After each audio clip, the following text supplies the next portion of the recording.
అందరికీ నమస్కారం అండి. ఈరోజు మిథున రాశి వారి గురించి, మరి మిమ్మల్ని నాశనం చేసేటువంటి కొన్ని పొరపాట్లు, నరదిష్టి మీ పైన ఏ విధంగా పనిచేస్తుంది?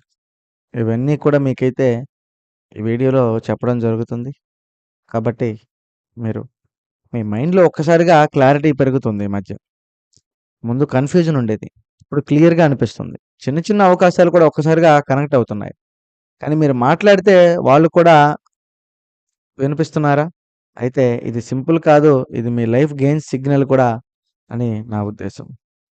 మరి అదే విధంగా డబ్బు విషయంలో వచ్చినట్లుగా వచ్చి చాలామందికి వస్తుంది అనుకున్నప్పుడు ఖర్చవుతుంది. మంచి అవకాశాలు కూడా వస్తుంటాయి. కానీ చివరిలోనే మిస్ అవుతూ ఉంటాయి. మనం ఎవరైనా మనకు కావాలి అనుకున్నప్పుడు వాళ్ళు కూడా వస్తుంటారు.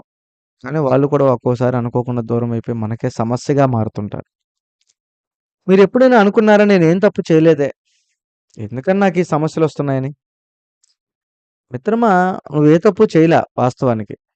కానీ నువ్వు తెలిసి తెలియక చేసేటువంటి చిన్న చిన్న పొరపాట్లే నిన్ను మరింత ఇబ్బందుల్లోకి, చెడు దృష్టిలోకి, నరదృష్టిలోకి, పొరపాట్లలోకి తోసేస్తూ మిమ్మల్ని మీ జీవితాన్ని పూర్తిగా నాశనం చేస్తుంది.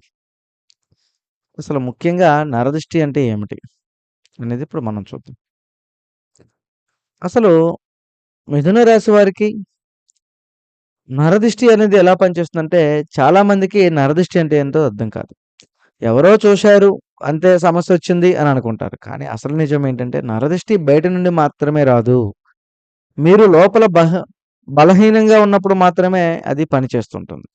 అంటే మీ పైన ఎవరో కావాలని, మిమ్మల్ని నష్టపెట్టాలని, మీ జీవితం నాశనం అయిపోవాలని, వీళ్ళ జీవితాలు నష్టాలు కలగాలని కొంతమంది ప్రత్యేకమైనటువంటి ఏడుపులు ఏడుస్తుంటారు. ఏడవటమే కాదు మిత్రమా మీ పైన ప్రత్యేకమైనటువంటి కన్ను కూడా పెడుతుంటారు. దాన్నే నరదిష్టి అంటారు. ఆ నరదిష్టి నుంచి బయటికి మాత్రం రావడం కాదు. మీరు లోపల బలహీనంగా ఉన్నప్పుడు మాత్రమే అది పనిచేస్తుంది. అంటే మీరు చేసే తప్పులు ఆ నెగెటివ్ ఎనర్జీకి గేట్ ఓపెన్ చేస్తాయన్నమాట. ముఖ్యంగా మరి నేను చెప్పేదేంటంటే, ఒక వ్యక్తి బాగానే ఉన్నాడు అనుకున్నప్పుడు, డబ్బు వస్తుంది అనుకున్నప్పుడు, పనులు సెట్ అవుతున్నాయి అనుకున్నప్పుడు, జీవితం స్టేబుల్‌గా ఉందనుకున్నప్పుడు ఒక్కసారిగా డబ్బు ఆగిపోతుంది. సమస్యలు పెద్దవిగా మారతాయి. ఎవరు చూసినా వ్యతిరేకంగానే ఉన్నట్లుగా అనిపిస్తుంటుంది. మరి నా అదృష్టం నాకు చెడిపోయింది అని అనుకుంటారు. కానీ అతని జీవితం నాశనం చేసింది అదృష్టం కాదు. అతను చేసే చిన్న చిన్న పొరపాట్లు, పైగా నరకన్నం మాత్రమే. మిత్రమా, మిథున రాశి వారు చాలా ఫాస్ట్ మైండ్ కలిగిన వారు. ఒక్కసారి ఏ విషయాన్నైనా ఒకసారి చూస్తే చాలా ఆలోచిస్తారు. మాటలు ఇతరులను కూడా ఆకర్షిస్తాయి చాలా వరకు. కానీ అదే వీళ్ళని కన్‌ఫ్యూజన్ కూడా చేస్తుంది. ఒకటి మొదలు పెడతారు, ఇంకొకటి ఆపేస్తారు. చివరకు ఏది పూర్తవ్వదు. కానీ ఇప్పుడు అదే మారిపోతూ ఉంటుంది. ముందు మీరు ఎక్కువగా కన్‌ఫ్యూజన్ అయ్యేవారు. ఇప్పుడు మాత్రం ఏది చేయాలో స్పష్టంగా తెలుస్తుంటుంది. ఇది పెద్ద సంకేతకమైనా మీ ఆలోచనలు సరిగ్గా సెట్ అవుతున్నాయి. మరి చిన్న చిన్న అవకాశాలు రావడం, చిన్నవిగా కనిపించడం నిజానికి పెద్ద మార్పులకే మొదలవుతుందని కూడా అర్థం చేసుకోవాలి. మరి ఈ రోజున మిమ్మల్ని నాశనం చేసేటువంటి కొన్ని పొరపాట్ల గురించి మీకైతే ఇప్పుడు చెప్తాను.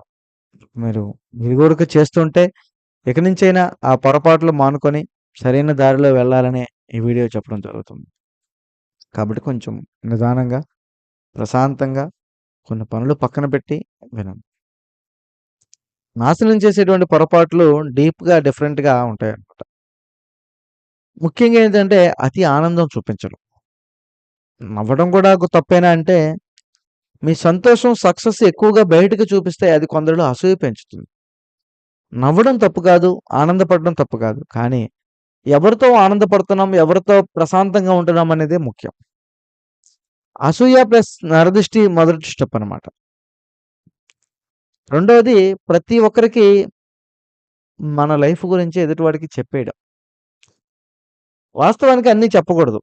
లవ్ విషయం, స్నేహ విషయం, జాబ్ విషయం, అలాగే మన ప్రాపర్టీస్ విషయాలు. ప్రతి ఒక్కరికి మన లైఫ్ గురించి చెప్తే ప్రతీదీ మనకి ఇబ్బందుల్లోకి వెళ్తాం. నమ్మినవాడికి చెప్పొచ్చు మిత్రమా. కానీ నమ్మకంగా నమ్మించేవాడికి చెప్పకూడదు. ఎందుకంటే మీ ప్లాన్స్ గాని, మీ సమస్యలు గాని, మీ డబ్బు విషయాలు గాని అందరికీ చెప్పేస్తే అది మీకు పెద్ద బలహీనత. ఎవరు మంచివాళ్ళో, ఎవరు కాదో తెలీదు. ఎందుకంటే మరి మన ప్లాన్‌లు చెప్పామనుకో, వీడు ఇంత తెలివిగా ఉన్నాడు, ఇంత టాలెంటెడ్‌గా ఉన్నాడు, వీడికి అన్నీ ఖచ్చితంగా సాధిస్తాడేమో అని అనుకుంటారు.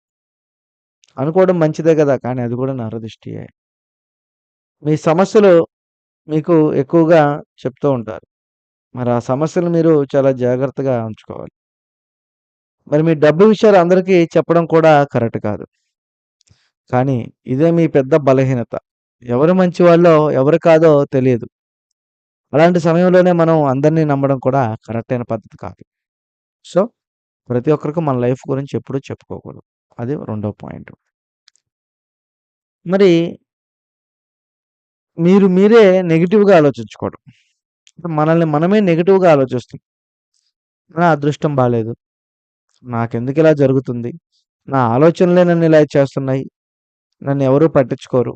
ఎవరు నాకు సహకారం చేయరు. అని. మిత్రమా నిన్ను ఎవరు సహకారం చేయనవసరంలా. ఎందుకంటే నీ టాలెంట్ వేరు. నిన్ను నువ్వే నమ్మకపోతే నిన్ను పక్కన వాడు ఎలా నమ్ముతాడు? ముందుగా నిన్ను నువ్వు నమ్మాలి. నీ అదృష్టం బాగాలేకపోవడం కాదు. కాకపోతే ప్రెజెంట్ టైం బాలా అంతే. ఈరోజు ఎలా ఉంటుందో రేపు ఎలా ఉంటుందో ఎవ్వడు చెప్పలేడు. కానీ మీ అదృష్టం బ్రహ్మాండంగా బాగుపడే సమయం వచ్చినప్పుడు మాత్రమే మీరు డౌన్ అవుతారు. అది మీకు అర్థం కాదు. మన ఆలోచనలే మనం ఏంది చేత కాదనే మనం కొంతమందికి ఈజీగా తెలిసిపెట్టేట్టు చేస్తే నరదిష్టిలో పడతాం. ఇప్పుడు నీ నీ టైం బాగాలేక నువ్వేదో అలా చేస్తున్నా, నువ్వు కావాలని చేస్తున్నావు, వాడినేదో తప్పించుకోవడానికి చేస్తున్నావు అని అనుకుంటారు. మీరే ఎనర్జీని తగ్గించుకుంటున్నారు. అది ముఖ్యంగా మూడవది. ఇక నాలుగోదంటారా అనవసరమైనటువంటి ఖర్చులు. అవసరం ఉన్నా కూడా లేని ఖర్చులు. చూపించడానికి ఖర్చే. స్టేటస్ స్టేటస్ కోసం డబ్బు వేస్ట్ చేయడం. తర్వాత డబ్బు పోతుంది, దరిద్రము దగ్గర పడుతుంది. ముఖ్యంగా ఏంటంటే డబ్బుని ఖర్చు పెట్టు. కానీ ఎక్కడ ఖర్చు పెట్టాలి? ఎక్కడ లాభం పొందాలి? అనే దాని మీదే ఖర్చు పెట్టు. నీకు నమ్మిన వాళ్ళున్నారా? రూపాయి పెట్టు. అవసరం పర్వాలా. వాడు కూడా వాడికి చేతనైన వరకు పావలా పెట్టినా పర్వాలా. ఆనందపడు. ఎందుకంటే అందరి దగ్గర డబ్బులుండవు. కానీ డబ్బున్నోడి దగ్గర డబ్బున్నోడికే ఖర్చు పెడితే నీ అవివేకమే. తర్వాత డబ్బు తగ్గిపోతుంది. నీ పేరు వాడి దగ్గర పోతుంది. నువ్వు తర్వాత వాడు ఖర్చు పెట్టలేనప్పుడు వాడు నీ మొహం కూడా చూడడు. సో, దరిద్రం కూడా దగ్గర పడుతుంది. జాగ్రత్త. ఇది నాలుగవది. మరి ఐదవ అతిపెద్ద పొరపాటు తప్పుడు వ్యక్తులను దగ్గరగా పెట్టుకోవడమే. మీ ఎదుగుదల చూసి హ్యాపీగా లేని వాళ్ళు మీ దగ్గర ఉంటారు. వాళ్ళే మీ ఎనర్జీని సైలెంట్‌గా తగ్గిస్తారు. అటు వెళ్ళు, ఇటు వెళ్ళు, అది చెయ్యి, ఇది చెయ్యి అనేసని పూర్తిగా నిన్ను నాశనం జేస్తారు. కానీ ఉన్న దాంట్లో చూసుకోరా అని చెప్పరు. కొంతమంది నీకు ఎంకరేజ్ చేస్తారు. కొంతమంది నిన్ను డిస్కరేజ్ కూడా చేస్తారు. ఎంకరేజ్ చేసేవాడిని గుర్తుపెట్టుకో, డిస్కరేజ్ చేసేవాడిని గుర్తుపెట్టుకో మిత్రమా. ఎవ్వడిని మర్చిపోమాకు. వాళ్ళు మీ ఎనర్జీని సైలెంట్‌గా తగ్గించడానికి ముందే వాళ్ళ ఎనర్జీని మీరు తగ్గిచ్చేసేయండి. ఇక్కడే అసలైనటువంటి ఆలోచన ఏంటంటే, నరదిష్టి మిమ్మల్ని నాశనం చేయడానికి రాదు. మీరు చేసే పొరపాటే నరదిష్టిలోకి పడవేస్తుంది. సో, మీరు స్ట్రాంగ్‌గా ఉంటే ఎలాంటి దృష్టి మీ పైన పనిచేయదు. కానీ మీరు బలహీనంగా ఉంటే మాత్రం నెగెటివ్ కూడా పెద్ద నష్టాన్ని తెస్తుంది. మరి నరదిష్టి సంకేతకాలు కూడా ఎలా ఉంటాయి? ఒక్కసారిగా అలసట రావటం, పనిలో ఇంట్రెస్ట్ తగ్గిపోవటం, చిన్న విషయం కూడా పెద్దదిగా అనిపించడం, డబ్బు వచ్చినా వెంటనే పోవడం, ఇవి యాదృచ్ఛికం కాదు. మీ ఎనర్జీని తగ్గించేటువంటి సంకేతకాలు. ఇప్పుడు బయటపడే మార్గం కూడా ఉంటుంది. ఇప్పుడు మీరు చేయాల్సింది పూజలు మాత్రమే కాదు. మీ లైఫ్ రీసెట్ చేయాలి. మీరు సక్సెస్‌గా సైలెంట్‌గా ఉంచండి. మీ ప్లాన్స్ ఎవరికీ చెప్పొద్దు. మీ సర్కిల్‌ని తగ్గించండి. మీ ఆలోచనలు పాజిటివ్‌గా ఉంచండి. డబ్బు మీద కంట్రోల్ పెట్టండి. ఇదే అసలైనటువంటి రక్షణ. కాబట్టి మిమ్మల్ని నాశనం చేసేది బయట ఉన్న దుష్ట శక్తి కాదు మిత్రమా. మీరు చేసే పొరపాట్లే. మీరు మారితే అది అదృష్టంగా కూడా మారుతుంది. ఇక మీరు ఎవరికీ కనిపించకుండా ఎదగండి. సైలెంట్‌గా గెలవండి. ఈ వీడియో గనక నచ్చితే లైక్ చేయండి. షేర్ చేసి సబ్స్క్రైబ్ చేయి. మరో వీడియోతో మళ్ళీ కలుద్దాం. స్వస్తి.